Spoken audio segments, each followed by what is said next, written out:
Frustration, disappointment, and burnout. Frustration, disappointment, and burnout.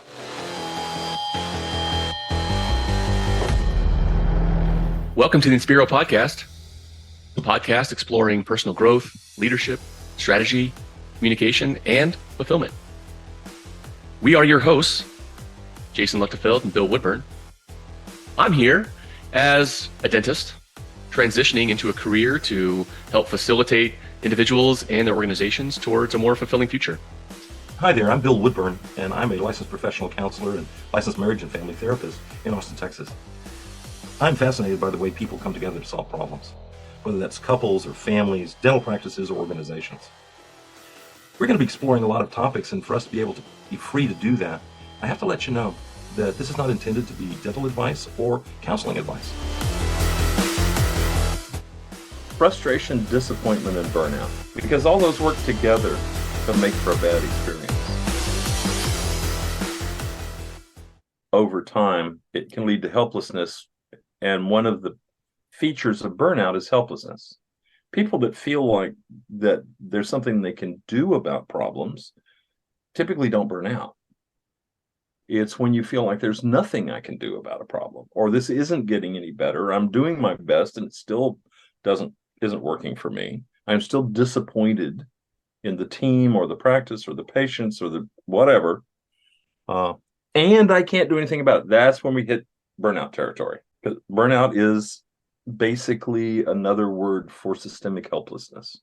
I'm going to focus on frustration from both angles here for a second. So personally, I can relate to being a leader in a practice, trying to make changes, not seeing them as quickly as I'd like and being frustrated and then giving up and saying, okay, fine, hands off. I'm just going to leave it alone for a while. I think I've even talked about this in the podcast before, where when I first came into one of the practices that I owned, I tried to make changes too fast and it did not go well at all. And so I had to take a step back. I had to let things just be, and I needed a timeout because I was getting too frustrated. And that could have easily, and I guess you could say it led to disappointment. It led to some helplessness. I don't think I got as far as being burnt out, but anyway, I recovered from that, did some things different. Great.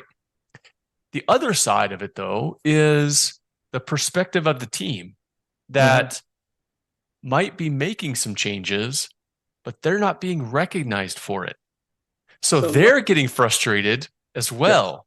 So let me put a term in here that's an important one. Bob Fraser and I go around all the time, and we're helping people change. And there's this thing called change lag. You envision a change. Maybe you even get the whole team on board. We all discuss it. We all commit to a change. There's still going to be a space where nothing changes, because whatever old way of doing something is part of the system, sometimes literally part of the system, sometimes part of the culture, sometimes just habits in people's heads. Remember, dental offices move so fast that a whole bunch of things get pushed back into the back of our minds into that habit space.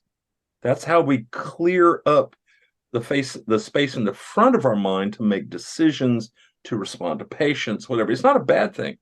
But what that means is that sometimes change lag in a dental office is actually longer than some other places, where people have a chance to think about their next action, where it's not all habitual, where they can actually, change a system in the moment. In dental office, no, y'all are doing dentistry.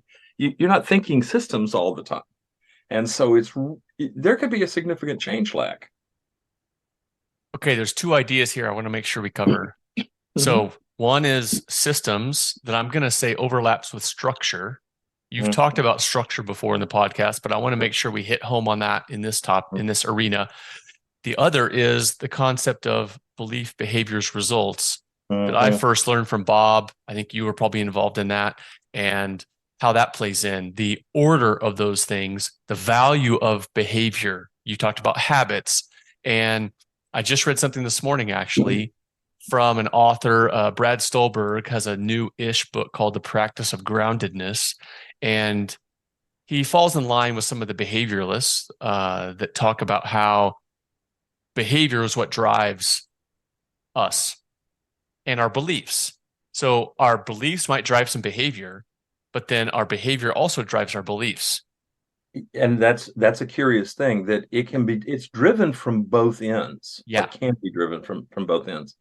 It is true that if we are taught to behave in certain ways, we'll see the world in certain ways. Mm-hmm. But it's also equally true that if we believe certain things about the world, then we'll behave in certain ways. So it's not as simple as, no, I just pick one and then of course I have the keys to the kingdom or something. No, you don't, because it can come from either direction. Mm-hmm. And sometimes when you're asking for a change in behavior, what you're going to have to realize is you're inheriting a change in belief, or are you going to need a change in belief? Or if you are trying to have a change in belief, and like a new patient experience, you want them to think differently about new patients. Well, yeah, we're also talking about a change in behavior. Those two are linked such that you change one, it's going to put pressure to change on the other. And thus I said pressure because it doesn't make it change like everybody wants to. Oh, I could just get people to believe the right things and they'll change their behaviors. Not that easy. But it will put pressure on that. Part of the problem is sometimes teams are just experiencing the pressure without any, help in changing systems or structures or cultures that can actually let the change happen. So a lot of times I see leaders putting more and more and more pressure on the team to get them to change something. And I'm down there talking to the team thinking, these guys are already under terrific pressure, but it's starting to be like rock in a hard place. They can't change as fast enough to release this pressure enough, and it's starting to get to them. Mm-hmm. Well, I think that falls in that category of habits. And even though a dental office can be a high pressure, high stress, depending upon the day, we develop habits of workflow that we think are stuck, so that it's both things. We have a limiting belief that this is how it has to be. We have a habit ingrained that this is how we behave. And we can change the belief, but if we don't change the habit, we're not going to have a different outcome. And so you can come from, like you just said, you can come at it from either angle, but realize that both are going to need to have some change elicited in order to have a different outcome. So you can start with the behavior and say, I'm going to do these things different, and then monitor the outcome and see how that affects belief. Or you can say, you know what? It's time that we institute something different. I believe we can do better. What habits need to be removed and replaced in order for me to do that? Mm-hmm. Yeah. That's the one that gives a leader more power to make the change, because what you're doing is you're bringing more people on board with that belief that we need to change something, an agreement about what needs to be changed, and an agreement about how it needs to be changed. And if you can cover all those, and you don't have to have everybody on the team, but certainly the important people on the team. And if you've got that going, then it's so much easier than to be a leader who is trying to put pressure on a system. It's a little like a fingertip putting pressure. It really starts to hurt after a while, as opposed to a whole hand putting pressure on something where it's like, okay, now this whole hand feels like support, but if I poke my finger, it's just going to feel like an annoying, hurtful thing you're doing. Mm-hmm. I want to dovetail that with systems and structure. So we create systems in an office or a workplace in order to efficiently get things done and not forget steps. So a great example is an airplane. A pilot goes in, has a checklist, They follow those systems because that's what is necessary to fly, get ready, etc. for the plane. You don't want to interrupt those except when you have an emergency. And even then, in an emergency, you have a checklist. So we have the same things in dental offices, a factory. I mean, any place is going to have this set of systems. And what I'm going to say is structures. A great example for a structure that doesn't work is this concept of an obesogenic environment that we live in now. So we have a structure where we drive to work every day and we pass 10 fast food restaurants. So on a busy day when we're stressed, it's a whole lot easier to zip into a fast food restaurant, grab something unhealthy and temporarily satisfying instead of getting home and cooking something healthy. The structure is the problem. Well, So and the other piece there for if somebody who wants to change it is the scope of the change needed. I mean, in dentistry, you think, yes, okay, great. Well, I'll get everybody here on time and we'll get everybody motivated. But wait a minute, you're not just talking about those people. You're talking about their family, their kids, the traffic flow of the city. I mean, this, making a change to those fast food restaurants would be to make a change to the street, the city, the consciousness of the community, the community's place in the nation, the nation's place in. I mean, it was like, yeah, okay, could we change that? Yeah, but how much is going to take to change all that? A lot. Yeah, so now let's bring that down to the more maybe functional level of an office. And what does it look like to elicit a change to the structure? So that might be we institute rules of communication, the awareness wheel, as a tool that's altering the structure of communication to try to elicit a different outcome.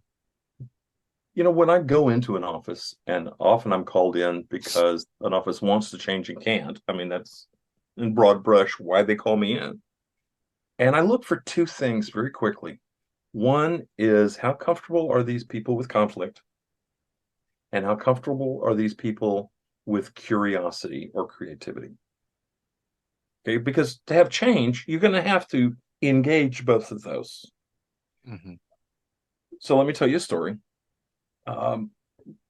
Checklists, great. Back in the 1980s, they were having a difficult time with surgeons because they were making a whole bunch of preventable mistakes, particularly in a certain set of hospitals up in Minneapolis. Somebody came up with a really good idea. We're going to have checklists, pre-op checklists, post-op checklists. I mean, let's get this. How do we open this up? How do we close this down? How do we check for everything? And it was wonderful. It covered everything, and it didn't work because they couldn't get the surgeons to use the checklist, because the checklist in the surgeon culture was an admission that they weren't good surgeons. And the culture is a surgeon should be able to have covered all this, hold it all in his head, and do it all. And therefore, that belief led to this kind of rigidity that said, I don't need a checklist. I'm going to stay floating. I'm going to stay free. I'm going to stay creative. Nice idea, but they needed a checklist. Well, in case you're going into surgery in Minneapolis, I've heard they've totally changed that, and now they all use. Another story was I think it was a Korean airliner heading into New York City, and it became obvious to the co-pilot that they were running out of fuel and that they needed to land the plane quickly. But the captain of the plane refused to deviate from his normal procedure of how to fly out through the territory, get into the pattern, and then land the plane, which is going to take way too long. And at some point, it fell out of the sky because it literally ran out because he was too rigid. So it's always like, okay, I need people who are not, so rigid that they will just let the ship go down without. But then I also need people who are willing to be a bit structured and don't make a a little god of, I can do everything and I'm gonna prove my perfection. So there's some middle ground in there that we're talking about. So what I'm hearing is it's a give and take Mhm. for everybody. Well, you're trying to hit a sweet spot. Yeah. Thanks for listening. That was part 1. That will be a quick 3-parter covering frustration, disappointment, and burnout. Next up, we will be digging into disappointment. I hope you're not disappointed.